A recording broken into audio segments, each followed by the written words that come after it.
Yo, it's your boy JB Trap House Boxing. I'm back again with another video, man. If you missed this fight last night, the Khalid Yafai versus Roman Chocolatito Gonzales fight, man. This was a good fight last night. As long as it lasted, man. Got a good little storyline to it as well. For y'all that know, Khalid was he admired and looked up to Roman Chocolatito Gonzales, throughout his career. So, and it's strange because he's only like 2 years younger than Chocolatito, but this is a guy that used to go to Chocolatito fights and watch him as a fan, and all of a sudden he in the ring with the guy, which is a good thing. But, by all that being said, I don't think that Khalid actually Yafai as I'm talking about. I don't think he actually studied Chocolatito good enough to actually step in the ring with him, or maybe it was just a illusion thing that he thought it was in his mind about how he was going to impose his will on Chocolatito versus the type of the strategy and the style he should have implemented in this fight in order to be successful. But let's talk about it though, man. Let's talk about it. For y'all who don't know, Chocolatito has been on a little layoff. I want to say he's been off for a couple of years. I don't know. I think it's over a year. But he had like knee surgery, all this other stuff. So, he got knocked off by Gonzales, twice. And had to get some things, done in his camp. His trainer had done passed away and all this other stuff. But now we hear Chocolatito back. And let's talk about the fight, man. The fight was a pretty good fight. I thought that Yafai came out with the wrong game plan.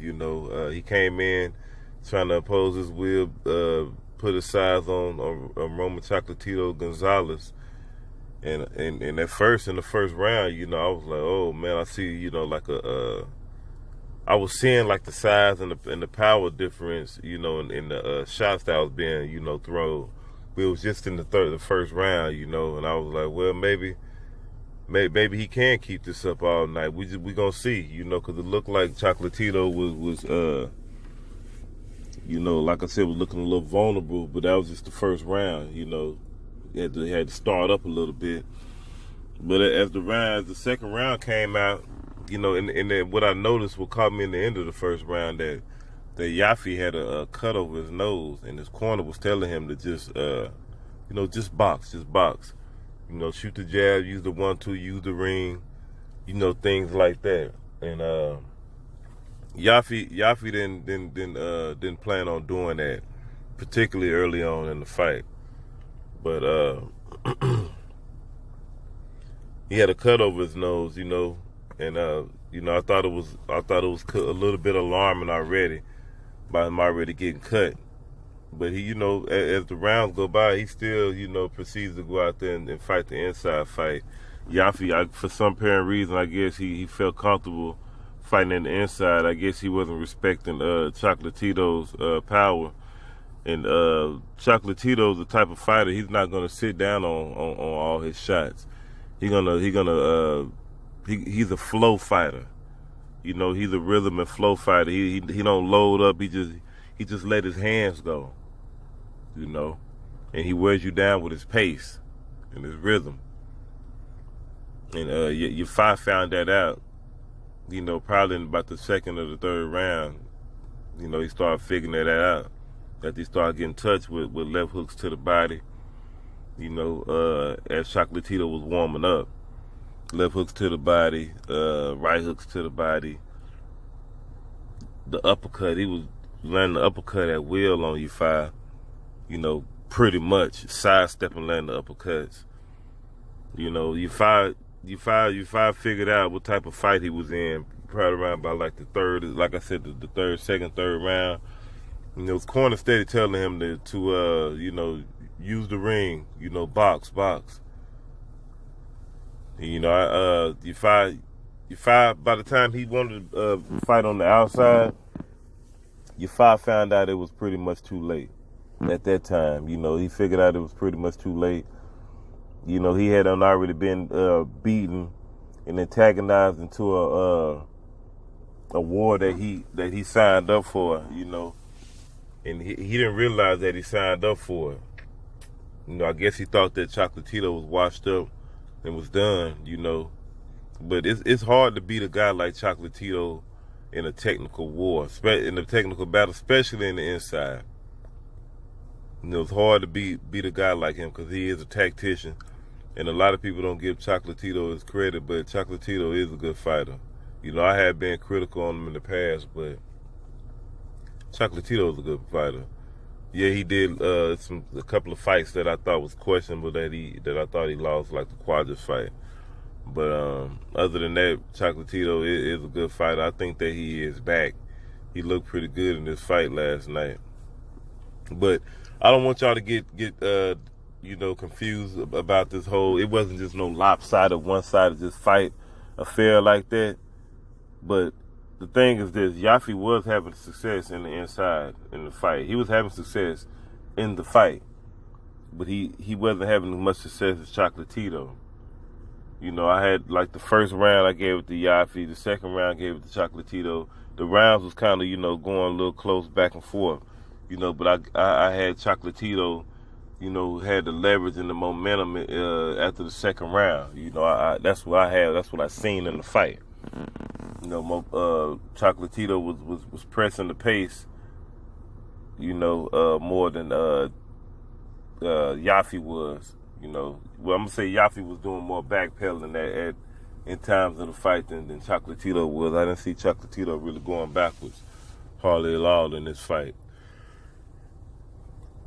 You know, and Yafai, you know, Yafai was supposed to be, you know, the next best guy out of super flyweight coming out of England. And now remind you that this guy here is a six. He defended this title 6 times, the WBA title, super flyweight WBA title. He done defended it 6 times, and he Olympic gold medal. Now listen, I've been on the record, well, not on the record, but behind the scenes saying that that Yafai is a pretty good fighter. He is a pretty good fighter. I'm still not going to take that from him. He is a pretty good fighter. But I just think that he just fought the wrong fight against Chocolatito. Do I think he would still beat Chocolatito? I don't know. It would have been a tougher fight.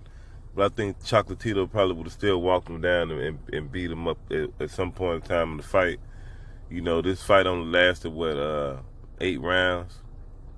You know, he was landing some good body shots on Chocolatito as well. Like I said, landing some good body shots on Chocolatito, but it wasn't enough. And as the rounds progressed, you know, you could tell, you seen Yafai unraveling, falling apart, you know, in this fight. You seen him falling apart pretty early, you know, but he sustained, you know, he kept it together pretty good, you know, for as long as he could. But he was just taking a beating. And as you see here, you see Gonzales caught Yafai with a straight right hand in the 8th round, man. And when I tell you he caught him with a textbook right hand, it was just a regular textbook right hand. He didn't even sit down on the hard or anything. He just turned his hips, you know, turned the ball of his twisted the balls off his back foot and turned it to his hips and turned that right hand over and caught Yafai, man. And I tell you, it looked like something off Knockout Kings. It looked like something off Knockout Kings. It looked like a video game knockout. When you see those guys get hit with the right hand, they just like stumble and wobble back and just hit the ground. I don't even know why the ref even gave him a count. You know, he should just went ahead and called it out because that was the second knockdown. He had to knock him down once before that. I think with the, I don't want to say was it a body shot or what it was, but he had to knock him down once before that. You know, I knew Yafai was Yafai was through then. I knew he was through. But he, like I said, man, Yafai's still a good fighter. It's gonna be interesting to see how he bounced back from this defeat with Chocolatito. Chocolatito back in the ranks again. He's a champion. You got Gonzales over there in the WC #1 contender over there, lined up against, I can't think of who it is over there. The spreadsheet will come up here in a little bit, and we'll talk about it. But I think Chocolatito still, he got some fight in him. I think he looked pretty good still. You know, he didn't take too much punishment. He got a cut over the eye from Yafai with a headbutt, but he didn't take too much punishment in this fight, man. I know Chocolatito's a harder punch at the lower weight, at probably 112 pounds or something like that. But can't see him going back down to 112 pounds, man. This is where he's going to be at, 114, 115 pounds, whatever this little weight class is. It's kind of hard to keep up with these guys that weigh 110 pounds, but, you know, they do make for some interesting fights, you know, and entertaining fights as well. But like I say, he looked pretty good. Like I said, the first round, when he was warming up, he looked like he was kind of a little slow and you know, a little rusty. But as the second round came, second, third round, he looked like he was back in Red Chocolatito form again, you know. So that was pretty dope. But like I say here, oh yeah, we got Estrada is the #1 WBC champion. I don't know why Gonzales still down there. I don't know if they're gonna get a rematch, because now Gonzales beat Chocolatito twice. For y'all who don't know, Estrada beat Gonzales. Chocolatito beat Estrada, and now we here. This is where we at right now. These are the 4 champions at super flyweight, bantamweight, 115 pounds, and this is the landscape we'll be looking at here. And we got a lot of guys. I keep hearing a lot about this Tanaka kid too, saying that I don't know. They were saying somebody was supposed to fight him. I can't remember who's fighting who. But we got Gerald and Cajas, you know, another decent fighter. I think he's from the Philippines or something like that. And Kazuru Aoka, whatever his name is, he's from Japan. But I haven't seen Aoka fight yet. I'm going to get a chance to lock in and see what he's about. Probably make a video talking about these super flyweights in another channel. Another video. Damn, not another channel. But yeah, man. So y'all let me know what y'all think, though, man. It's gonna be pretty interesting to see how they lock horns and see who come out on top. But this your boy JB Trap House Boxing. What you waiting on? Subscribe to the channel. To like, share the video always. I'll holler at y'all. Peace.